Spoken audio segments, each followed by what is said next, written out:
This is hyping up to be a really good game. It really is. I mean, these are two very good teams, either of which could have won district championship. How fitting is it that this is what it comes down to? Well, it's real fitting in that last year we lost a game at home to Bishop Kelly, 41-38, and it went down to the last minute.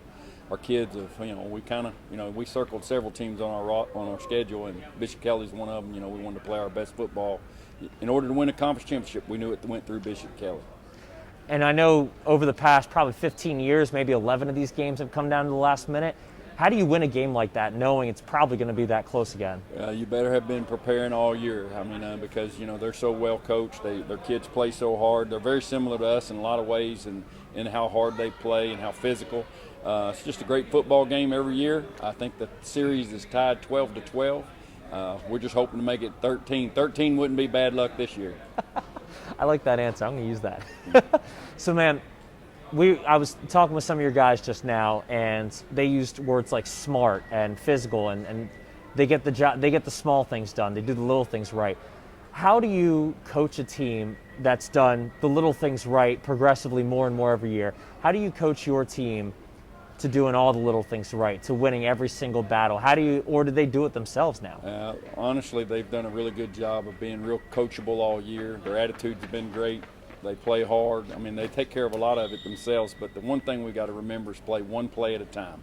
And I think that's the key to the game, is who can play one play at a time, and whatever happens, forget that one, let's move to the next play. And our kids have done that all year. Hopefully we can do it another Friday night. With this game obviously going to be a close one, could be a shootout. Defensively, who are you looking at? Is it a certain unit, a certain guy that you think, hey, these guys are going to have to step up, or is it the unit as a whole? I'm telling you, they've got a very good team that mixes the ball up real well. Of course, their offense starts and finishes with Owen Heineke. He's outstanding running back they have. He had a great game against us last year. And also the Bettis kid, I can't remember if I'm saying it right, but number 3, that's the way we do it as coaches. But he's an outstanding young man, plays football very well, great receiver. And then they also have number 15. Quarterback does a good job.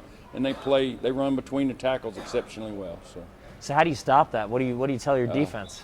Well, you hope, you just got to hope they help you out a little bit with a penalty here or there or a turnover. So there's things you do, but just keep playing one play after another, play physical, and try to stay focused and disciplined. If I asked you for one thing that this game could come down to, whichever team does this right, they're going to win the game, what would you say that is? I think turnovers. It'll come down to who turns the ball over the most. And hopefully, we've been very good about not doing that a lot.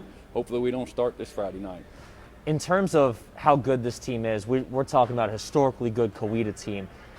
What have you seen out of this team? What makes this team different and so good this season? The Coweta team? Yes. I just think they are a good team. That's exactly what they are. They play hard. They love one another. They care about one another. And one of our young men, Bronson Burcham, has taught us not to take any day or any practice or any play for granted. And I'm thankful for that type of leadership on this team. Yeah, tell me about that. Well, we just every day we finish the day with prayer, and Bronson Burcham kind of leads our team, and he's the one with the COVID-19, we knew we could play today. We could maybe practice tomorrow, but we didn't know anything beyond a day or two. And it's still the same. It's Thursday night or Wednesday night right now, but we may not even play Friday. We don't know what's going to happen. So let's don't take a day or a practice for granted.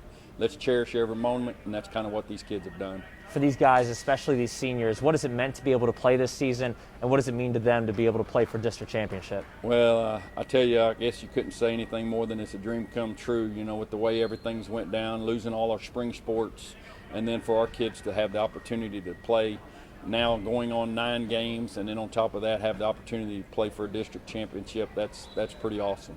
How far do you think this team can go? What do you see out of this team? Our goal all along has been to get to Thanksgiving, and that's our goal. Is we want to make the Thanksgiving, and we want to celebrate Thanksgiving together, and that's our goal.